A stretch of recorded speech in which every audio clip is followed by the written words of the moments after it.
Hello, my name is Gloria Perez, and today I will be informing you about a famous event that happened back in 2005. This event is known as Hurricane Katrina.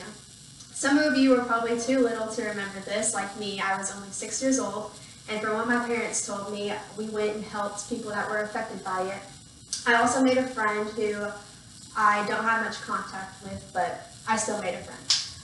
What I will be talking about is number one, the history of Hurricane Katrina, and number two, the aftermath and how it affected the people. So let's begin.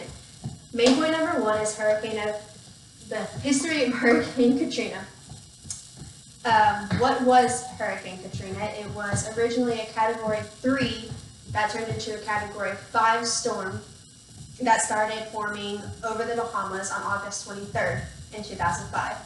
And it reached New Orleans, Louisiana by August 29th, 2005. And today it is still known as the third biggest and strongest hurricane and storm on record.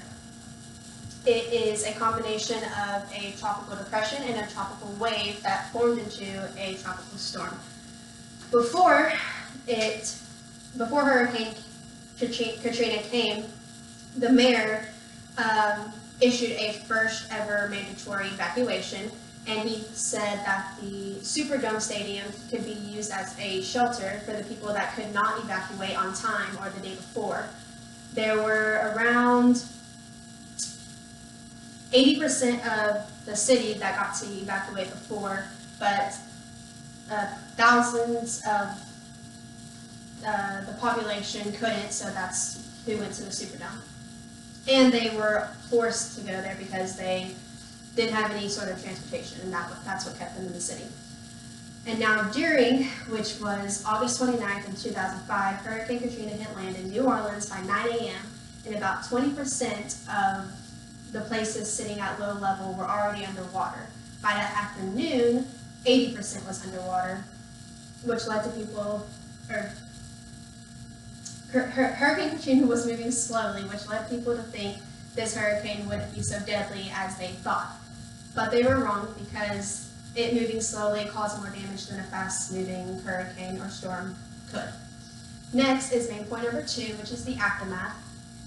The effect. The most affected locations of Hurricane Katrina was Louisiana, Alabama, and Mississippi. The major effect of the hurricane was flooding. And if you look at your paper that I've given you, it shows two pictures, and the first one is flooding after the hurricane. And like I said, there was about 80% that was already underwater by the August 29th at noon.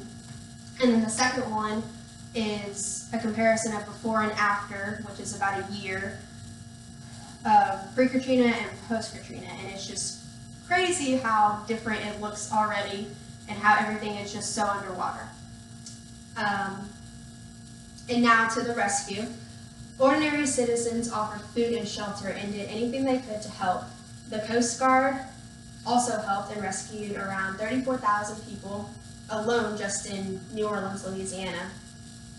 But what's the most shocking is the president, which was George W. Bush, had no idea how effective this storm was to everybody that was affected by it. And FEMA, which is the Federal Emergency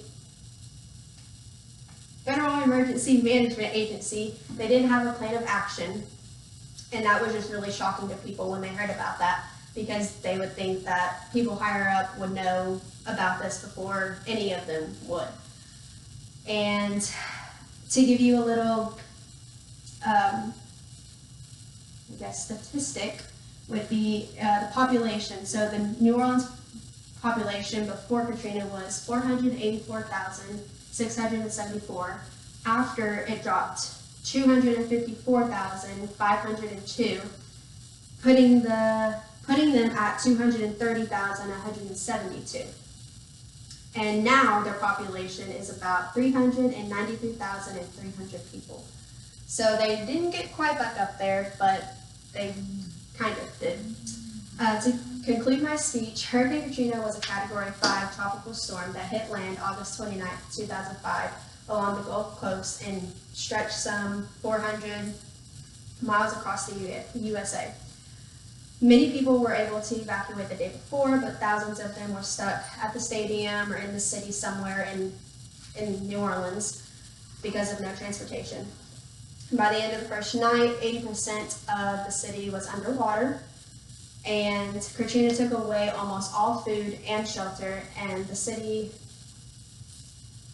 and it nearly killed 2,000 people.